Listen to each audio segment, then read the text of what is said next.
আমি যাওয়ার মুহূর্তেই আছি, আমি খাওয়ার মুহূর্তেই আছি, আমি লেখার মুহূর্তেই আছি। এই মুহূর্তে কথাটা আমরা যখন বলবো তখন আমরা একটা সুন্দর স্ট্রাকচার ব্যবহার করতে পারি, সেটা হলো অ্যাবাউট টু। মানে আমরা যখন বলবো মুহূর্তেই আছি, কোনো কিছু করার মুহূর্তে আছি, তখন আমরা লাগাবো অ্যাবাউট টু। ফর এক্সাম্পল দেখেন, আমি যাওয়ার মুহূর্তেই আছি, I am about to go. I am about to go মানে আমি যাওয়ার মুহূর্তেই আছি। তুমি আসার মুহূর্তেই আছো, you are about to come.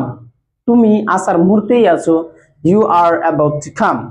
তারপরে সে ঘুমানোর মুহূর্তেই আছে, he is about to slip.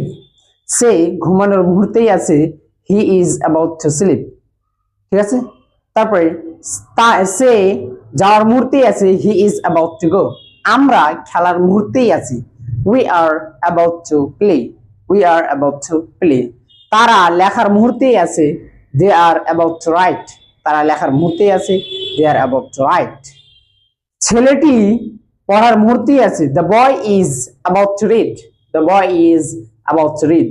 তাহলে স্ট্রাকচারটা কি হবে আমরা একটু দেখি। দেখেন, প্রথমে লাগাবেন সাবজেক্ট, তারপরে লাগাবেন বিভার্ব, সাবজেক্ট অনুযায়ী be verb am is are was, তারপরে about to plus verb on, তারপরে অন্য কিছু আসলে দিবেন।